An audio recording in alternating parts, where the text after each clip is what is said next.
All right, leaders, let's talk about your personal brand. And no, this isn't some ridiculous exercise in self admiration. This is about cold, hard business results. So you're either intentionally building a brand that attracts opportunity or you're letting one happen to you. And trust me, accidental brands don't pay the bills consistently. If you're a founder, a CEO, a realtor trying to stand out in a sea of sameness, pay attention. This is about turning your reputation into revenue.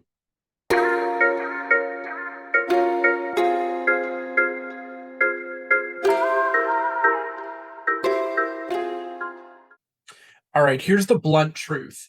You already have a personal brand. So every interaction, every online profile, every email you send contributes to that reputation. The question is, are you actively shaping that narrative or are you letting the winds of random chance dictate how you're perceived? So think about it. What is the first thing that comes to mind when someone hears your name? Is it intentional? Is it the message you want out there? If you're a realtor, your personal brand is often the entire value proposition. People choose you. For business leaders, it influences investor confidence and talent acquisition. So ignoring this is like leaving money on the table consistently. So superficiality doesn't actually cut it. Building a resilient personal brand requires genuine introspection. What are your non negotiable values? Have you really thought about your mission, vision, values, and belief systems? What principles guide every single one of your decisions, even when those decisions are really difficult to make? Authenticity isn't just a buzzword, it's a bedrock of trust. And so identifying your core expertise, for example, what specific problems you solve extremely well, isn't about being a jack of all trades. It's about really narrowing in that focus. It's about pinpointing those unique strengths so that you can get the tangible results that you deliver and getting a deep understanding of what that actually means.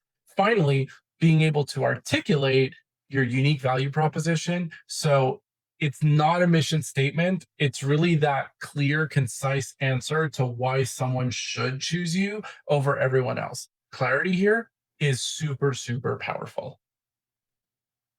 Once you know your brand's foundation, it's time for strategic amplification. Now, it's not about shouting it off every single digital rooftop, but it's about identifying where your ideal clients and partners actually spend their time and engaging there consistently. One of the things we're actually going to be working on in a future one of my videos is going to be identifying your ideal client profile, your ICP. So come back for that.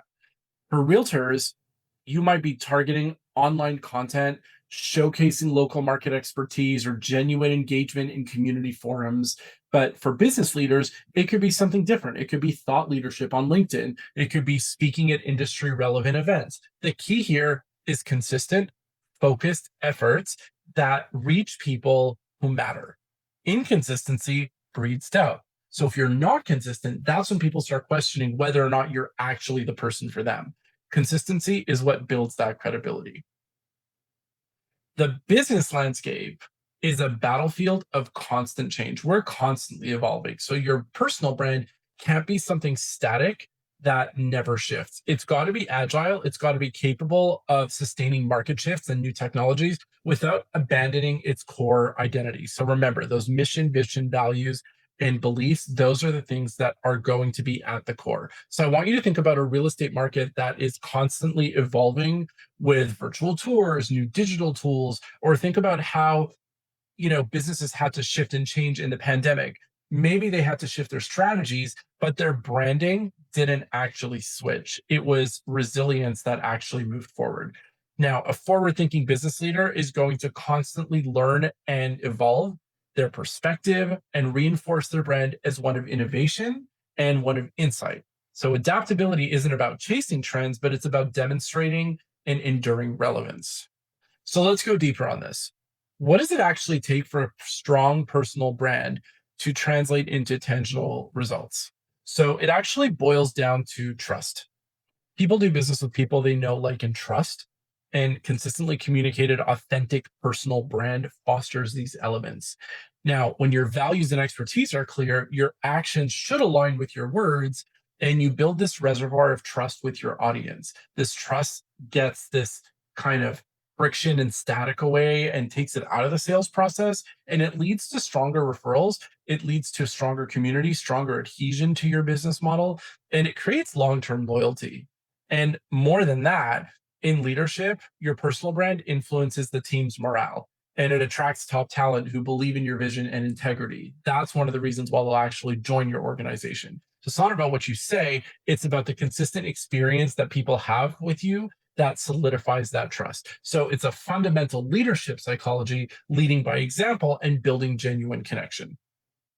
So let me give you some actionable steps here for your brand. So, what do you do with this? Here are some action steps that you can actually take on today to build your brand and make sure that you are in the right spot. Number one, let's do a self assessment. So, carve out time this week to just honestly evaluate your core values, your unique expertise, and your current brand perception. What story are you currently telling, if there's even one at all? And if not, what is the story that you would like to tell?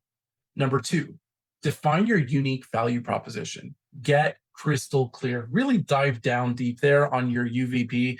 What specific benefit do you offer that sets you apart? Can you articulate it in one compelling sentence? I want you to think of this as your elevator pitch. So if you and I have 30 seconds together, how would you convince me to do business with you and that you're the right person for me? Number three would be strategic presence. Identify one or two key platforms where your ideal audience congregates and commit to consistent, valuable engagement. So don't try to be everywhere at once. Just find your tribe and make sure that you're in front of them consistently. Number four, get that feedback. So ask trusted colleagues, ask clients for honest feedback on how they feel about your communication and how they feel about your brand and your brand's perception. Be open to that constructive criticism because you can only get better. And number five, let's do a consistency audit. So review your online and offline communications. Is your messaging, tone, and visual identity consistent across all of your touch points? And is everyone getting the same consistency? So they're not one time tasks.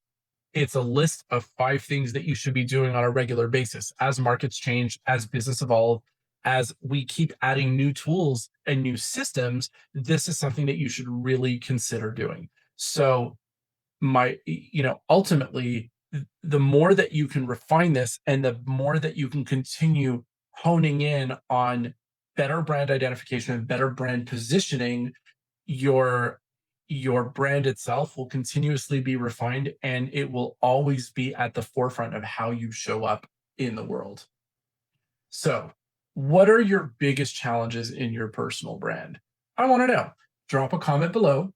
If you found this insightful and want more no nonsense strategies for leadership and business growth, hit subscribe and share this video with another leader who may need some help and may need to hear this. And if you're ready to get serious about building a brand that drives real results, check out the links in the description to explore coaching opportunities and my other resources. Stop posing, start profiting. That's the bottom line.